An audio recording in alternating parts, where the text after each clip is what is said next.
The reproduction of this content is not allowed without the express written consent of EBH Fitness LLC.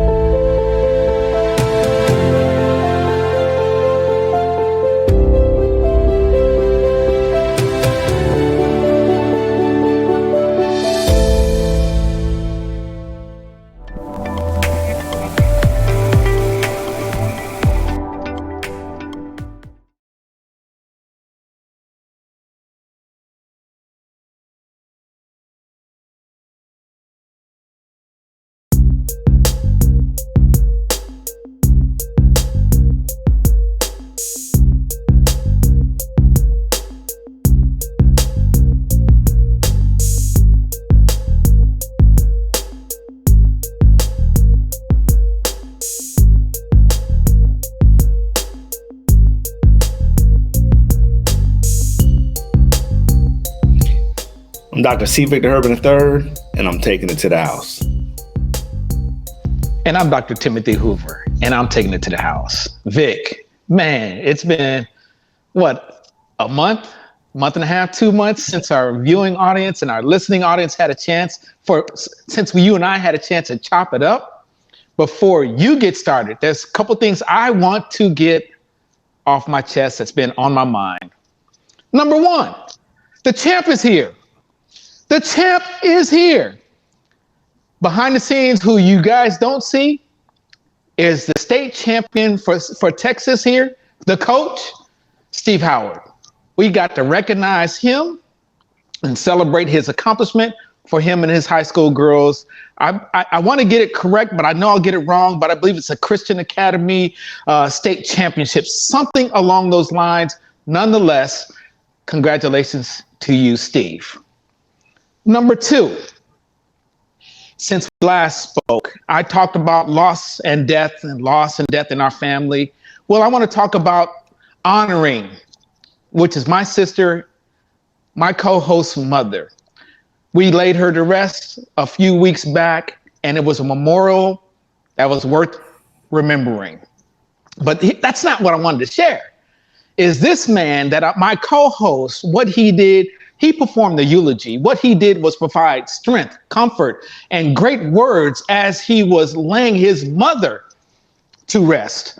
So I say and share with you that I'm sitting here next to one of the strongest men that I know, and we need to bow down to him. If nobody else does, I do. I salute you, Vic, for your strength in the time of stress, in the time of your own loss and mourning. So I'm sorry for your loss, but I want the world to know, I wanted to be put on record how you were able to come through, what God was able to put on your heart during your time of loss and grieving. So what you did for me and the family, and I speak for everybody, outstanding job, sir.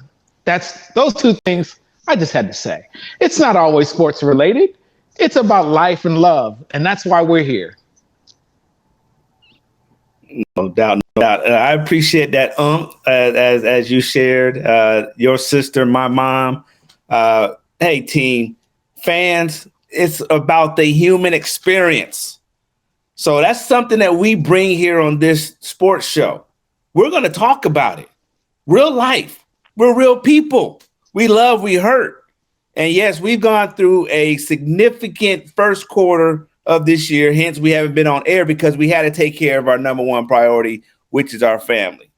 But I will tell you this, laying my mother to rest, Herverdine Hoover Herbin, who was, I will tell it, I will argue it down, the number one fan of this show. Many times she would call me and say, hey, you and my brother did it. You and Tim did it. Y'all had me laughing. And so every show I do from henceforth is dedicated to my number one fan.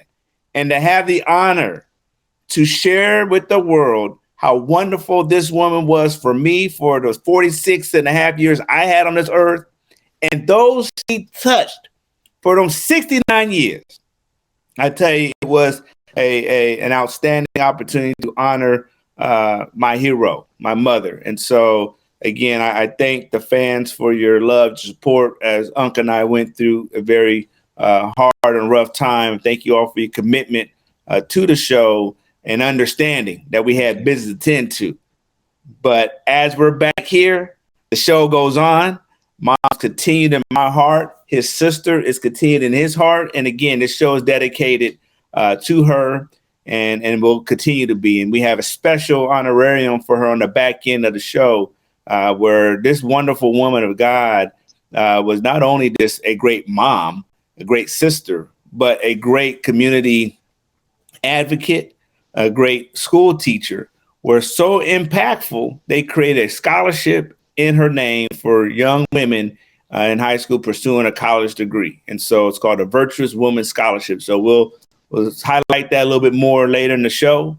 And I ask you all fans to take some time and bless somebody, not only in honor of Hervé Dean, but also allowing a young woman to have the opportunity to pursue higher education. All right. So on that note, a lot of business has to happen in the world of sports. I don't know where to start. I know I'm pissed off in two areas of my life, sports-wise. Baltimore Ravens, because I don't know what they're doing. I don't know what Lamar is doing. He's trying to play games. And the Los Angeles Lakers, who sucked me back in. They sucked me back in like a Hoover vacuum cleaner, and I don't know why I keep falling for it. I keep falling for it, man. I said 500. I'm not watching them. And what I do, I peeked, and I should have peeked. They keep dangling hope, bro. They keep dangling hope. And when they dangle the hope, I said, I'm not going to touch it. They're 4 games underneath 500. And then I look at the standings. I say, well, the Western Conference looks like it's winnable. We can do this.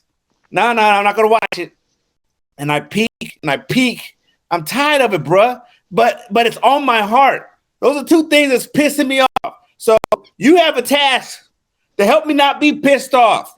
So go ahead and talk about them so we get them off the plate. And I ain't dealing with these jokers again until they plus 500. The rule was before 500. Now I want to be plus 500. These one game 500. I ain't watching them. I ain't watching. So that's all I got, bro. I'm done with them. Okay. You put it on the tee. Let me hit it off the tee. We're going to start with the Lakers. Let's start with the Lakers. I hear your passion. I hear the cry in your heart. I hear the cry in your words. And you're not through with them. You're saying this. This is what children do. They rant, they rave, and they put their thumb in their mouth. That's what children do. They want attention. Let me give you a little attention. They're a terrible team. But that was before the trade. And they're paying for before the trade transactions. They have become better. They have given Coach Ham all the tools he needs, and he has all the tools in the toolbox. Unfortunately, LeBron is hurt. He's 38 years old, 20 years in the league, and he's our best player. That's part of the problem. You looking at the standings, they do give you hope. You seeing the new roster, they give you hope. That's what drug you in. You looking at, because you've been a Laker diehard all your life, well, pretty much most of your life anyway, that's what drug you in. And you'll be drug in again. And that's okay. That's okay. They're going to upset you. That's why you're so passionate, because you're so immersed as a fan. You're almost fanatical as a fan. That's where the word came from. I get it. And plus, when I get where you're at, I want you to talk me down. De-escalate. Let's talk sense into one another's head. So the window is narrowing, and you see that. That's what's really upsetting you, because the time is running out. We're at the end of the season, and you see potential. Well, they haven't lived up to the potential all year long. And it's unfortunate that they got all these tools after the All-Star break, and there was only like 20, maybe 22 games left. And then as they're drawing you in, they're not playing up to that potential, and missed opportunities where they could have raised themselves up to that 6th seed already, could have, but missed opportunities. So the window is not shut on them. The window is narrow because we only have X amount of games left. And the bottom, 7 through 13 is a mumbo jumbo. But even if you want to go to 4 and 5, 6, 2 wins, 3 wins can bring you up to the 6th seed again. We're talking about in the Western Conference. So, bruh, They're not playing great. Anthony Davis is still who he is. LeBron hasn't played, and I don't know when he's going to play again. But they have all the tools, but it may not happen this year. That is the truth of the matter. The Lakers just are running out of time. So if you want to look to next year, I have greater hope. If you put a preseason under them, you get some summer under them, you give them some reps and a healthy roster. Okay, next year is a little bit different, but this year they need a lot of luck, a lot of help, and they haven't hit their stride and they're inconsistent. So that is the fact of the matter. They're not a terrible team. They're just not up to their potential yet. And I call them flying the plane, and the plane is not completely built yet. And it's unfortunate. We still have a rookie coach. We got rid of Westbrook, got rid of Patrick Beverly. To me, they were cancerous. They just didn't fit. They didn't work well. They had the tools. Austin Reeves goes for 35 this last game. Where was Anthony Davis? So I understand you're hurt and pain, and I would say don't give up on them. But if you do give up on them, I completely understand, because they are frustrating. And they're going to continue to be frustrating until they hit their stride. Because I'm talking about LeBron being out. Heck, they got to get used to LeBron when he does come back, if he comes back. So it's still muddy, very muddy. It's not like he clears everything up. He still makes things kind of muddy for them. So I get you. So that's where I wanted to start off. And I'm done. I understand your pain if we're talking Lakers. But they're not the only NBA story. I'm going to let you get to the Lakers. We need to talk about Ja Morant. I certainly want to hear what you have to say. We need to talk about some of the great things that are happening in the league. When you talk about KD, yes, he's hurt getting to the Suns and how he's looking at the Suns. Look at the Warriors and how terrible they're playing. They don't win on the road, and yet they got that championship DNA.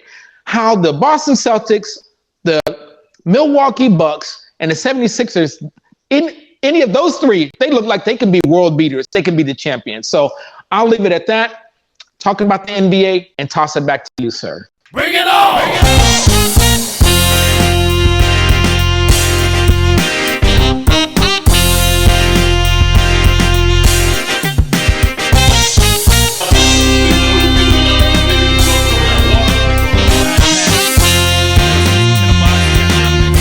Bring it on!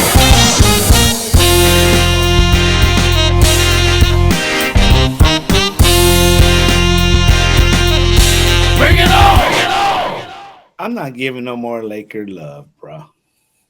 I ain't doing it. Okay. They're toxic. They're toxic for me, man. And I'll probably go back watching it. And you're right. There's 31 other teams, man. There's 31 other teams, and one last comment on them. You're right. It's a different team than they were before the trade deadline. It's because of the trade deadline I'm expecting a little bit more. And when they lost these last three games, man, that irked me, bro. Like, really irked me. Houston Rockets. Then, you had the Knicks, the Houston Rockets. I mean, then that dagger at the last second down. That's three games, man. We would have been winning. That's the kind of stuff, man, that gets me just, done with it. But as you stated, if you start looking at what's happening on the Eastern Conference, look, some bad jokers over there, man. As I look at it, I would not be surprised if the Eastern Conference wins the championship this year. I still put my money on the Bucks. Yeah. Celtics look great, but Celtics have shown some signs of weakness. To me, it looked like the Bucks are starting to just they turned it up a notch. They let the young rattlesnakes, the Boston Celtics, do what they do, this run and gun. But bruh, the Milwaukee Bucks are hitting a stride right in time for the postseason. And to hear and see what Joel Embiid is doing over there. He is trying to put the team on his back and trying to get MVP. He said, Jokic, who? Give me my hardware. And I love that. Yes. I mean, there were years ago where he was the Joel Street Clothes Embiid. And he overcame those injuries, and he showed I am someone to be reckoned with. And that's the type of energy I want to see out of AD. He can still rehab his image, But what Joel Embiid's done, man, I'm focused a lot on the Eastern Conference. Western Conference is, like you said, there's got some craziness going on. But the Eastern Conference top 3 teams, some bad jokers, man. Yeah. And Milwaukee, they're hitting their stride. You said it. Chris Middleton was on the shelf for a great part of the season, and he's coming back, and now he's starting. So when do you want to play your best ball? You want to play your best ball right now. This is the time. There are no back-to-backs in the playoffs, thank goodness. And so you want to be healthy, you want to be whole, and having that experience, having that championship experience, knowing what it takes goes a long way. So the Milwaukee Bucks, to me, are favored. Yeah, they have the best record in the East, but it's that Greek freak. You can't stop him. To me, he's like the modern day Shaq. You can't do anything to stop him. You can't stop him. And then he wants to go out to the 3-point line and start making his 3-pointers. Oh, he's hitting his free throw too. So he's so aggressive. He goes to the paint. He gets fouled. He's making his free throws. By the time it's all said and done, it's a 3-point play. It's a 3-point lead. And then he's going out. He's playing defense. He can be just as easy the MVP, but he won't get it. He won't get it. It'll be Joel Embiid, if you ask me. And I'll tell you why. It's because the Joker went on the East Coast run, and the Denver Nuggets, man, they lost about 3 or 4 games. I mean, consecutive, like 3 games in a row. So they weren't doing too well. So to me, Joel Embiid was still putting up 30 points a game, and he wrestled the MVP the last 2 weeks away from the Joker. And it's Joel Embiid's to lose. That's my take. But a lot of basketball, golly, I can't even say that. A lot of basketball left. Little basketball left, but a lot to happen in the little bit of time that's left, especially in the Western Conference. More to come. More to come. You mentioned something else, too. You're a little peeved about your Ravens, and I can't wait to hear your rant. But before we get to the NFL, before we get to the Ravens, Ja Morant. I am Ja Morant. Most of us are Ja Morant. 21 years old. Mistakes, you're going to make them. Most of us don't recover from them that are in our communities. And we're talking about the Black community, the Latino community, those from the hood. Most of us can't recover from our mistakes. He has an opportunity to. I certainly want to hear your take on Ja Morant. Please share with our listeners and our viewers. He has a decision to make. He's at a crossroad. We can speak about the challenges of being a Black male in America. We also can address being a Black male in America that's a superstar. It has the image of the whole world. Has the whole world is watching him. And what new pressures he's experiencing as a 23-year-old multi-millionaire. Well, again, walking in our shoes every morning is already stressful in itself. But now you add the additional stressors of being the face of a franchise, your father at courtside putting whatever he's put in his mind for the last 30 years or almost 25 years of his life. And now you have an issue. Who are you? Who are you? Who has he picked up along the way? Along this 23, 24-year journey, what side henchmen have leaked themselves to him? We watched how Allen Iverson was a supreme baller, makes it to Georgetown University underneath Coach John Thompson. Yet he still had an edge of him that he could not let go. He took that edge with them to the NBA. He was responsible for the reshaping of the NBA image and challenging the status quo. But he also had his set of demons that became revealed later on in his career that kind of curtailed his career. Ja Morant has an opportunity to identify who he wants to be as a professional basketball player and who he wants to be as a man at the end of the day. And making these decisions he made within like the last 3 months, that's what's been reported. We don't know what's happening behind closed doors in his life, and what influence he's had that he has, you know, what influences he's had that's allowed him to say, okay, this is supporting what we call enablers. What enablers does he have in his life? You know, who are these people that say, you know, that's a good idea for the Instagram just to show off a weapon. It's a good idea to start fighting 17-year-old kids. Oh, yeah, you know what? Let's ride around in his vehicle and put red lasers in the Pacers' opponent's face while we're driving. Yeah, security. Like, who does that? Yeah. You know, who does that, man? So I'm very disappointed, concerned. I don't want this time off for healing to be the classic words that we hear everybody say when they get in trouble. Is he really seeking therapy? Is he really seeking an opportunity to learn about himself? I will share from a leadership perspective, the best leaders are those who have self-awareness, know who they are, what they are, and have a level of accountability within that, strengths and weaknesses. And if he knows already that he has a challenge with authority, a people pleaser, then that's something he has to work on. Because right now he's at that crossroad where he can make or break his career, future endorsements, or even his life, man. It's sad. Yeah. I'm going to just really pray for him, his soul, his spirit, and that, like you say, be reminded of who he is, what he is. You know, I'm also reminded too is that we really don't know these people. We don't know them.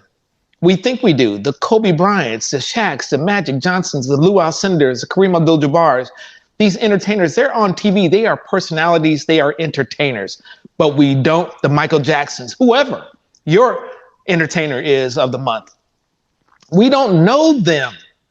We don't know them. So I'm asking us, we don't judge. Know your facts.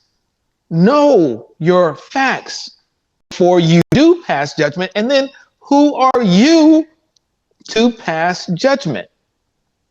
What I hope as a fan of his and wanting him to do well and succeed is be remorseful and be true to himself to know if there is something wrong, that counseling should help you reveal what it is that is wrong and hopefully you correct it.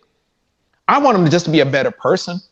You know, the athleticism, the athlete, the guard, the Memphis Grizzlies, that is not as important to me as it is to most people. And I'm a huge NBA fan. I would just want you to be a better version of yourself. We say that a lot, but be the best version of yourself and seek counseling, seek to remedy those things that are dark. Help yourself. This is a great time to change who you are. So I don't know you, Ja, but my partner, my co-host, talks about enablers. He talks about who's in your camp. He's talking about your support group. We all need a solid support group, somebody that we trust and believe, somebody to tell us no, somebody to grab us, to hold us and say no, not to always say, yeah, it's okay, it's cool. That's what, I wouldn't do that. No. You're a man. You're a rich man. You have an opportunity that many people will not get. And I'm reminded of what we've done as Black people. Man, just a few short years ago, we weren't able to play this game. We were talking about Bill Russell a few episodes ago, how he and what he went through and paved the way. So you have an opportunity and you don't have to fight like they had to fight. So please take advantage of this opportunity, Ja, and others who have really just some dark secrets, some dark places that they go to. And for you, Ja, and others, I do sincerely pray for you and your soul, your spirit.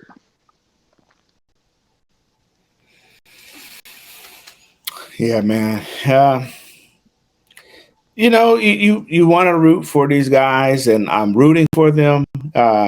But when we have so much support in veterans that have shown the way, it's always amazing when kids still find a way to go this route. They speak about the youth of the Memphis Grizzlies not having enough veterans on their team.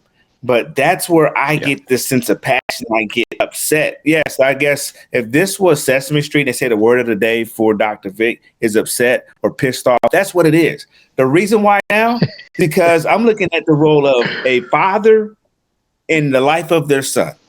Earlier this year, we had the opportunity to do this show with my dad, right? And you know, we have a really tight relationship. You had a tight relationship with your father.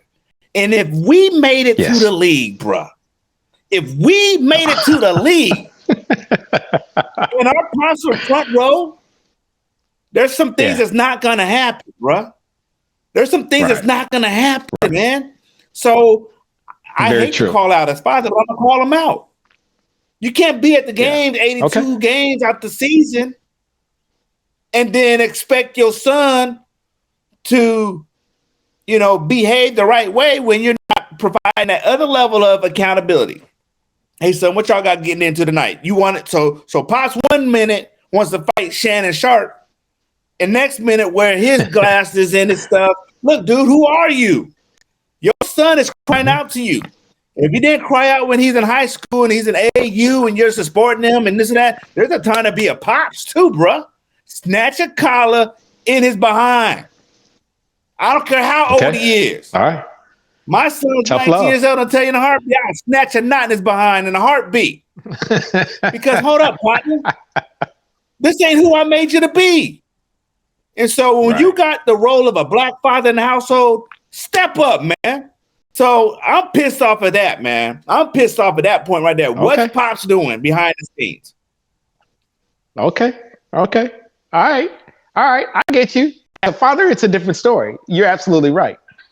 Man, the bewitching hour is coming up on us, man. We're going to transition. We're going to pivot right here, right now. Aaron Rodgers potentially going to the Jets. We got David Carr. He signs with New Orleans. The 49ers. Yeah, Derek. There we go. Derek Carr. And I'm really intrigued by that because they were just missing a quarterback. So what is Derek Carr and the New Orleans Saints going to do this year?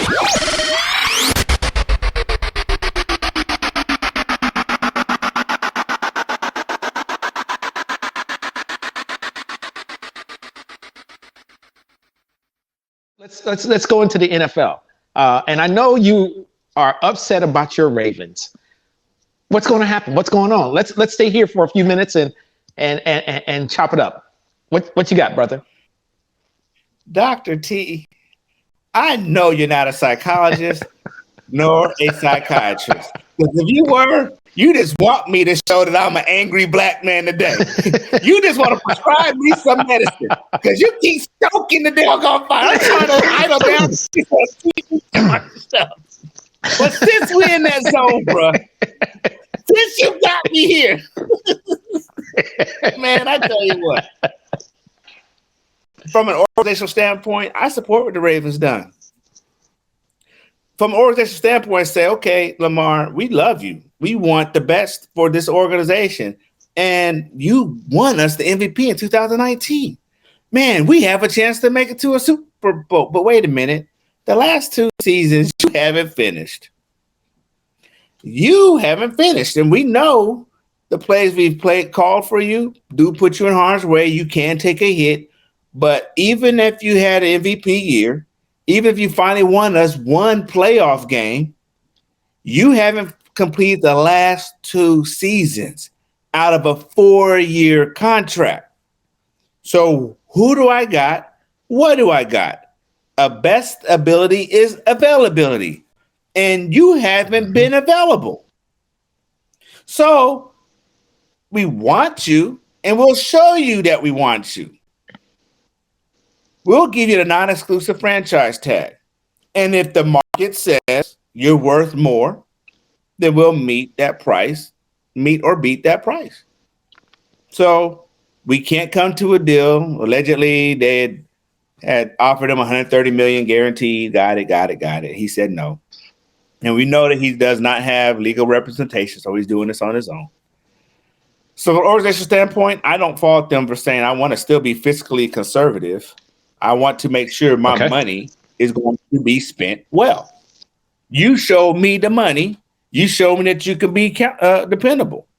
And I'm all for that. I'm all for that. Now, from a from a Lamar Jackson standpoint, I'm saying y'all built this offense around me. I know what I bring to the table. And if I had a line to protect me, if I had these other things that I may not have gotten broken, I could still perform. And you know you're not telling me that Kyler Murray's better than me. I know you're not telling me that Deshaun, I love masseuse, Watson is better than me and worth all that money. Give me what I deserve because I outperform my contract. Y'all didn't expect me to be this good in the first 4 years. So I had my elements. But are you telling me the next 4 years you're not going to give me the weapons?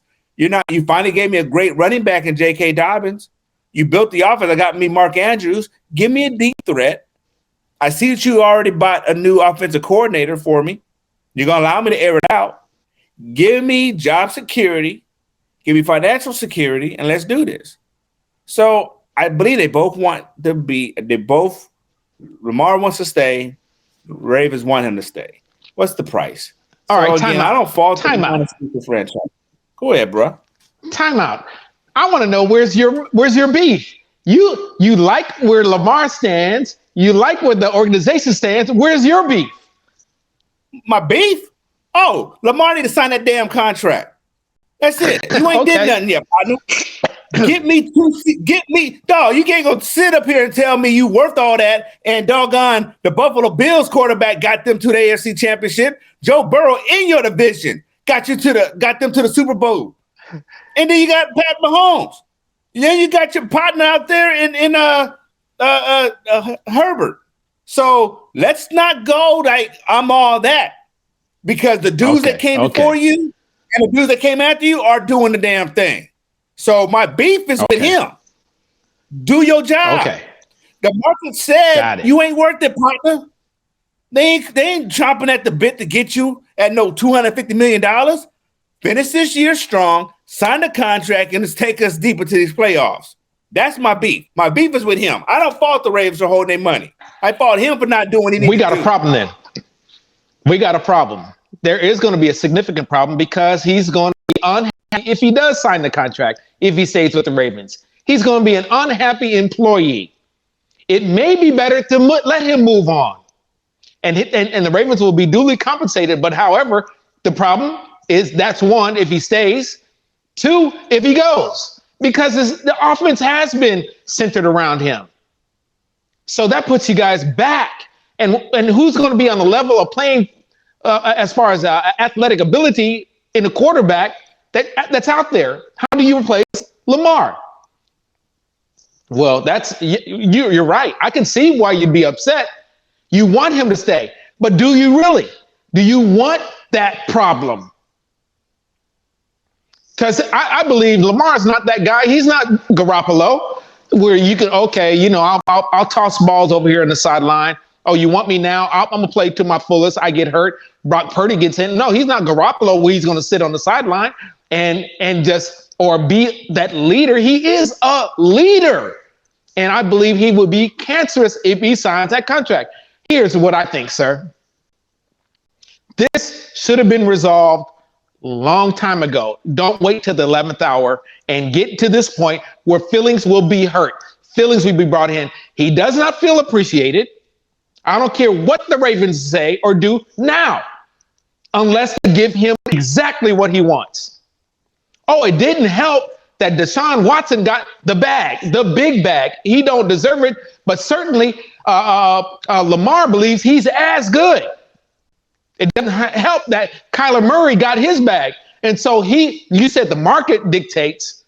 What does the market dictate? It's not about the market anymore. I don't believe, because he doesn't have legal representation to talk about the market.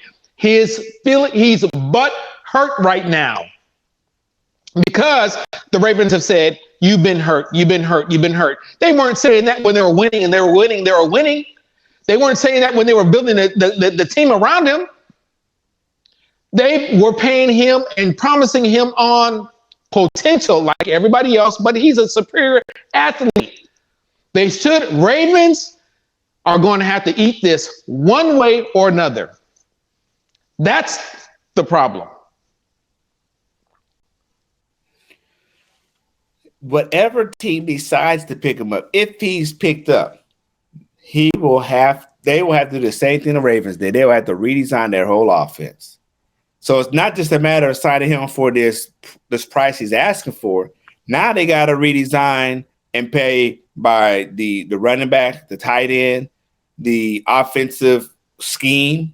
They have to change their whole identity to bring him in if they believe that's what they're getting him for, to be what he is with the Ravens. Hold on. Or are they going to get him to be the passer?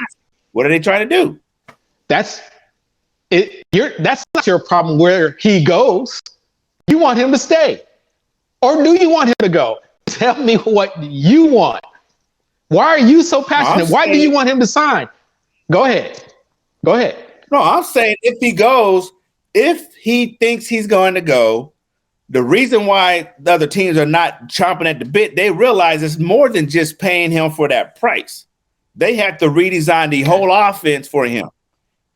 The same factors still apply. Yes. He had to finish the last 2 seasons. So I'm saying he is trying to bet on himself, and I think he can bet wrong. That's why you should stay home. I'm still Team Ravens, just like I'm Team Lakers. Kobe, you want to go? Bye. Go. We'll be okay. We're the Lakers.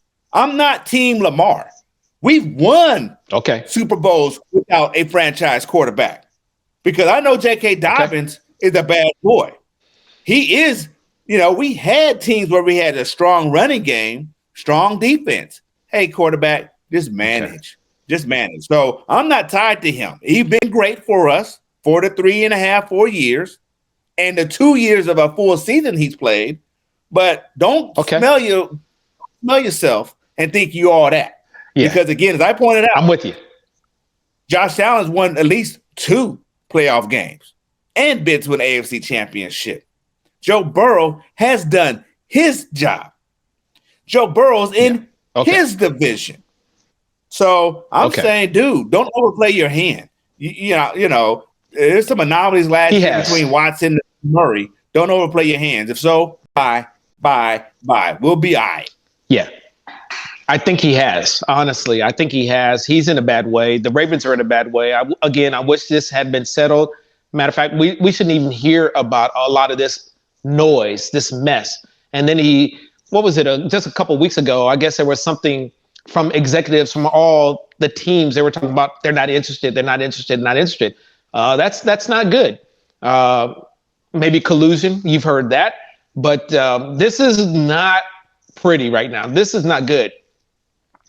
And he signs a franchise tag. They can still be able to sign others, which is what you want to do if you're Team Ravens, is you want to accessorize or fill out your roster to be at the highest level, to be able to compete against the Bills, the Chiefs, against the Bengals in your own division. And I don't think Lamar is looking at that.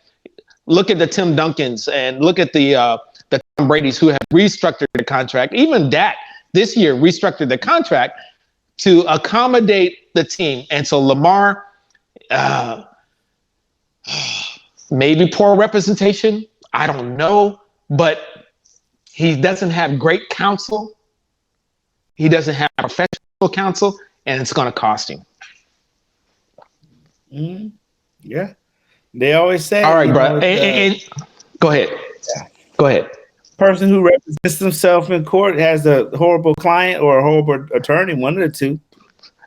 So it'll be interesting, but it's February, it's March. They speak about the draft coming up, and that could dictate what quarterbacks are available.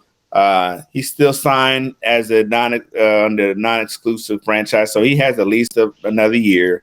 They may finalize this by the end of the off season or preseason. Yeah. But like you stated, it's messy, and the Ravens are not known to be a messy franchise. You throw them in the same category with the Pittsburgh Steelers. You don't hear this kind of stuff. So to even know that they're in this kind of predicament is silly. Okay. Yeah. Okay. Hey, we're at the end of the show. We started off talking about real world stuff. I want to end. My last comment is COVID is still here. Do not be fooled that thinking that no one's talking about it, it's gone. COVID is still here. Simply do this for me. Keep the flu down by the same way you keep the COVID down. Is be responsible. If you're not feeling well, stay home, please. Masks are optional in most places. If you're feeling well, have a cough, wear a mask. If you're not feeling well, excuse me, please go get checked out.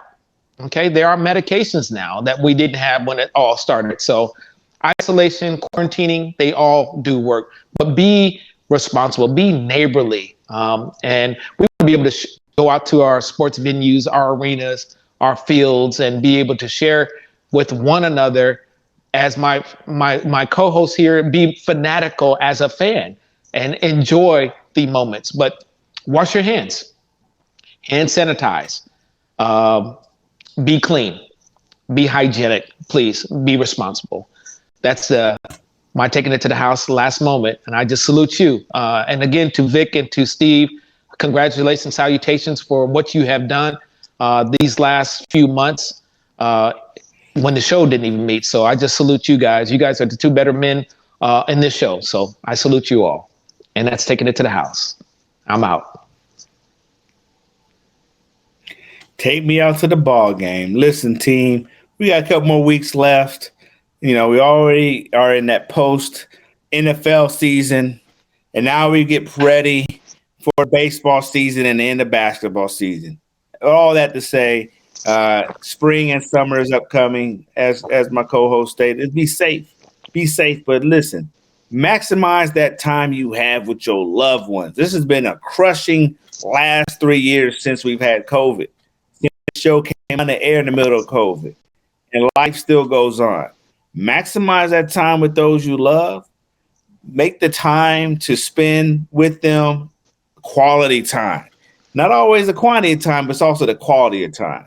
So again, I've had a great time cutting up with you all. Miss you all dearly, and we will see you all next week. Please take the time to shoot us a note on our numerous social media sites, Facebook, Twitter, Instagram.